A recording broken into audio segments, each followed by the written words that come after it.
The Daily Miracle starts in our newsroom. Reporters meet at the beginning of each week to brainstorm upcoming story ideas and collaborate with each other to put out the best paper each and every day. Think of this as a meeting of the minds. Reporters pitch story ideas, receive their assignments, and the process of putting a newspaper together begins in this room. Being a daily newspaper, our reporters work around the clock on tight deadlines to ensure the New Mexican readers have the most accurate and up-to-date news from the region and beyond. We pride ourselves on serving our community each and every day, rain or shine, for 175 years running. From here, our reporters will start to piece together their articles. Now it's off to our advertising and sales team to insert advertisements into the paper. Like the newsroom, our team of multimedia consultants meets regularly. Here's a peek into a coordination meeting where advertising staff discuss upcoming advertisements in the paper and the New Mexican specialty publications such as Bienvenidos and Legacy. The team reviews each publication to ensure the best placement of advertisements. Multimedia consultants regularly interact with businesses big and small across the community that wish to meet their marketing goals and reach New Mexican readership with their goods or services.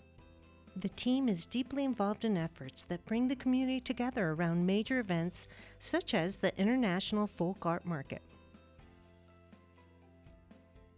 After advertisements have been placed, it's time for the paper and specialty magazines to be sent over to the pre-press team for processing. Files first arrive in our plate press division, which then handles everything that the newsroom has already processed, and makes sure that everything that the advertising team has collected and all the creative that's been developed is complete and correct.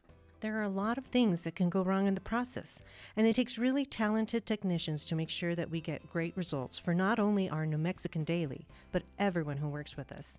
This involves a lot of time on the phones. It requires extensive proficiency with software suites to make sure that everything goes correctly. From there, the images are transferred to what's called an image setter, which then burns the images onto a photoreactive polymer plate that then will ensure that the image is correctly represented. Each image, as we'll see when we get to the press part, consists of 4 components: cyan, magenta, yellow, and black. When we're creating plates, we absolutely have to make sure that they all have uniform notchings and uniform folding and bending, and that's what this particular machine is for. Then that's going to get dropped off, and a pre-press technician will gather all of the plates in a very specific order so that they can be hung on the press with a degree of precision that the press requires so that the final output quality is complete and correct. From here, pressmen will pick up plates and make sure and double verify that everything is in correct order so that everything is ready to go in the most efficient way possible. Due to the nature of our very tight deadlines, we need to make sure that everybody gets their paper on time. The magic of the press starts when we load the paper in the press. Each of these rolls has about 7 miles of paper on it that would stretch from St. Francis Drive to the Cerrillos Road exit. Each roll weighs about 1,500 pounds and costs about $1,200 a piece. They need to be rolled very carefully into place, and they need to be carefully aligned.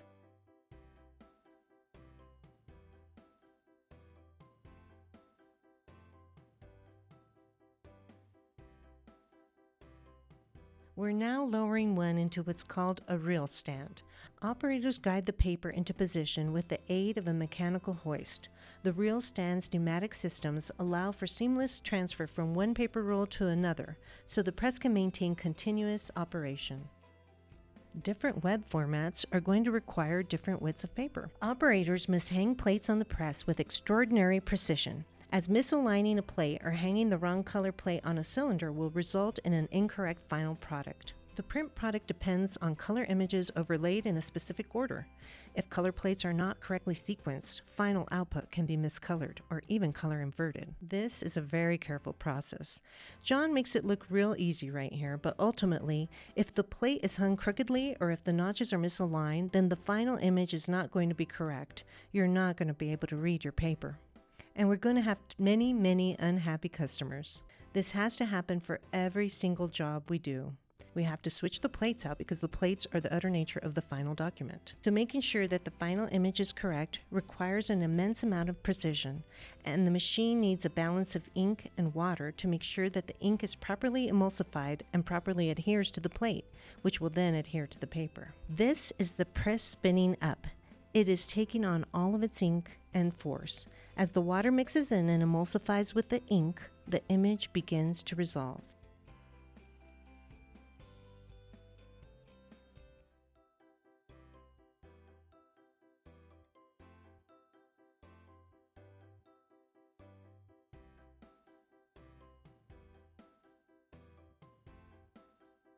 This is the process running at speed.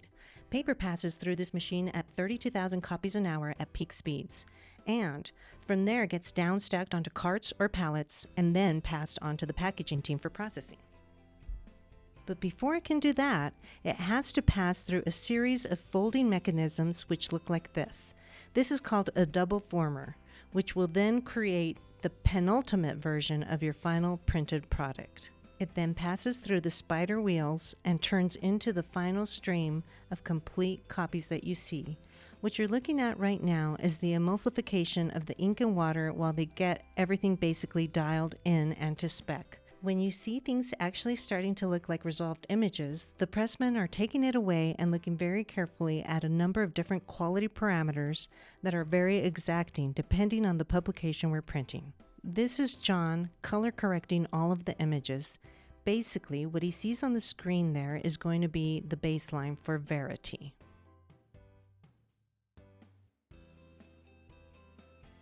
From there, the complete good copies pass upward onto what's called the upfeed, and then they're ready to pass through a system of conveyors over to the packaging department into a stacking machine, where packaging machine attendants are going to handle every single thing that comes out of the press, down stack it, and make sure that it's ready to load into the inserter.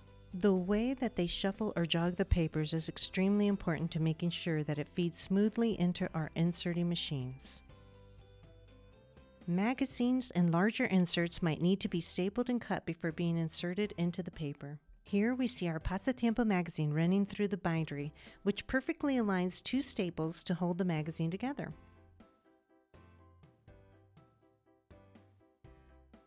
The publication passes through the inserting machine through a jacket opener, which holds the initial product open so that it can receive additional sections, advertising inserts, magazines, or other supplemental publications. From there, once it has received all of its inserts, the papers are picked up on a series of mechanical hands called grippers and passed through to another series of stacking machines.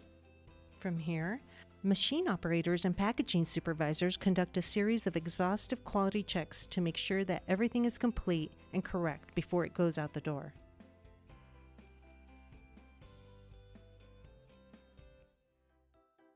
Our circulation team ensures proper delivery of the New Mexican before it gets sent out for distribution.